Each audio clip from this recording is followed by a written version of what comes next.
Cape Verde, Spain. You I mean, already. from our previous prediction, For Spain, Cape Verde, draw. Uh-uh. Yes. As I'm, Judge, this guy is hungry. Okay. Okay. Spain, Cape Verde, Spain, draw. Cape Verde, draw. How? Okay. How now? Now, rich Nah. bits, now, rich bits. Na rich bit. Wait, I even rich bit. What do you mean that Spain? Okay, you think Spain, Cape Cape Verde Verde. they are in the World Cup for decoration? If Spain is not careful, What will happen? that match ends in There's draw. nothing like if Spain is not careful. You already Spain said beats straight Cape draw, Verde. abi?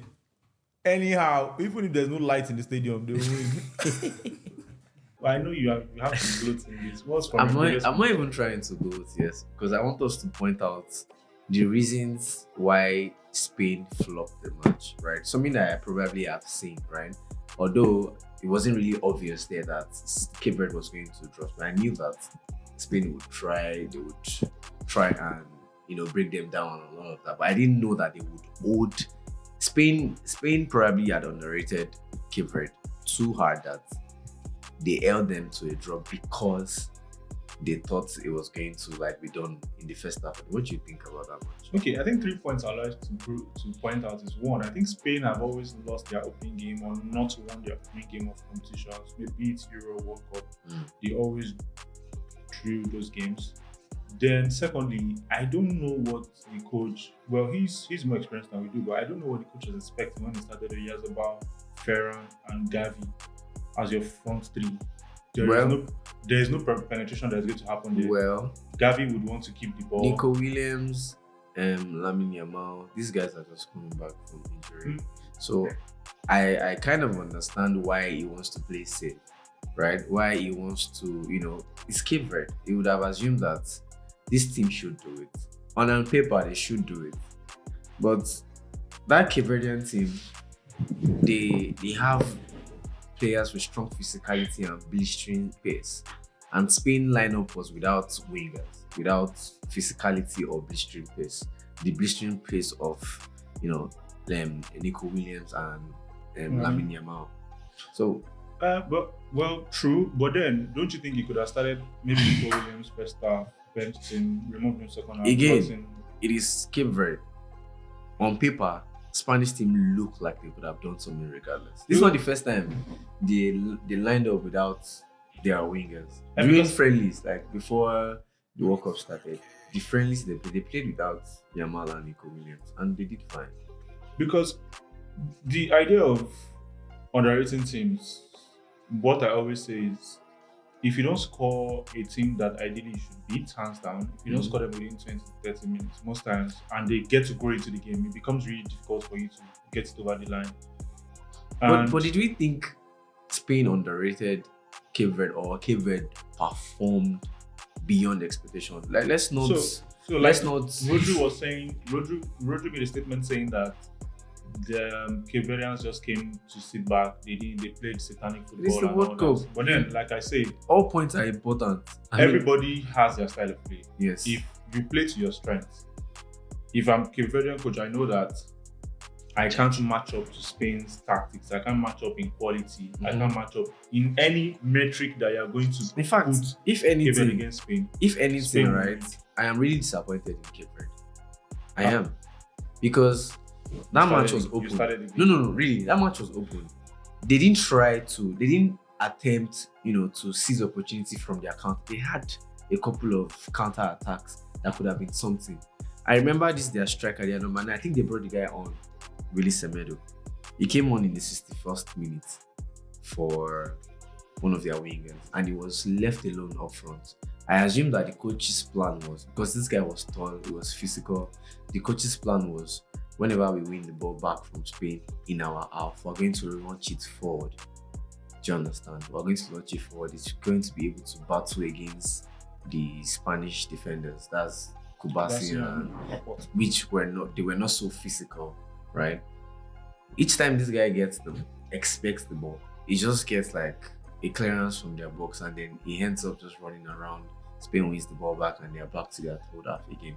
So I feel that's why the reason why I said I'm disappointed in Cape Verde is the fact that they could have attempted something with those second balls that they were winning. Maybe when they launch the ball out to the striker, they send out wingers to like so that they can have people in Spain's half that pushes Spain back and they might get something off it. They had so many counter-attacking opportunities, maybe like not a lot, but maybe like 3 big ones that could have been something for them, but the draw was even still great regardless. Like it was still really good. It was an important result for Cape Verde. Shout out to Cape Verde. Their defense was absolutely resilient and You saw their keeper Vozinha, yeah? yes. Wow. Oh my god, immense From performance. how many? I think from 50k followers. I think it's on 5 Mhm, he went. This is another point to the fact that football is greater than any other sport. In It's a the very world. global game. Football is a very global game. Look at how you can go from 50k followers to 4.something million in less than. 24 hours. No, it's not 24, I think 4 days or so. No, it was in within It 24 was hours. like within 24 hours. After the match, he started getting Started followed. getting followers Crazy following. immediately. I mean, I heard he's a volleyball. I think is he a volleyball coach or player for Cape Verde? So yes, and that explains. Vozinha, right? Yes, he explains the saves and the many parries because he was parrying the ball a lot. Sometimes back into the opposition and we could have been costly. But again, Vozinha, also there's a centre back for Cape Verde. That guy was immense as well. Made many blocks. I think he made the most blocks in the competition so far. Dini was solid. He was really good. He made so many important. In fact, there was one off the goal clearance that he made. So yeah, shout out to Cape Verde. Important performance. Sorry, for Cape them. Verdean fans. I That's hope wrong. that like they take something off this victory that they had. They don't really, continue to assume that they are the smaller team. They can get something off the other matches that is coming up. And we hope they do better or they go far in the Yeah, competition. we wish them very best. Hopefully, Yeah. they can qualify for the.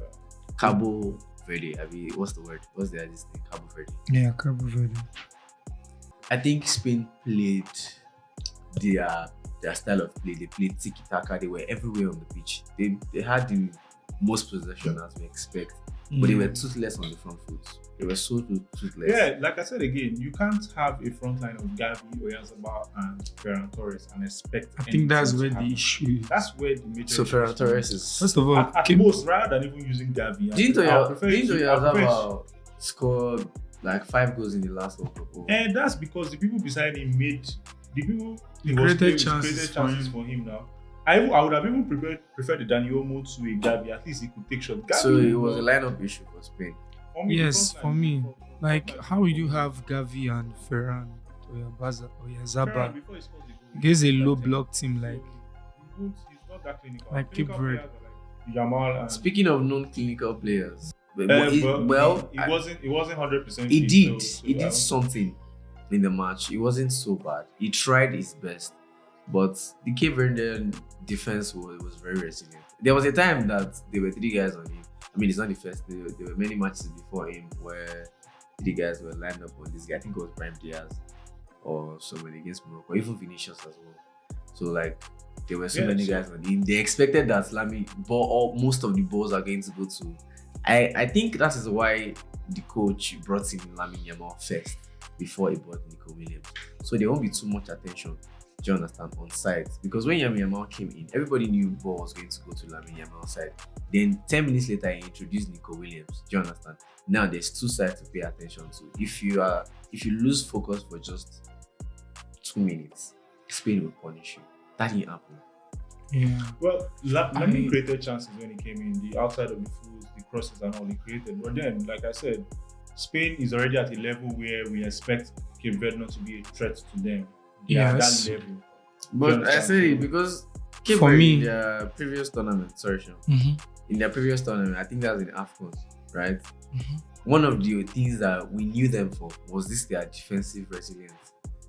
Remember against Nigeria, they sat back and they were strong. They were doing.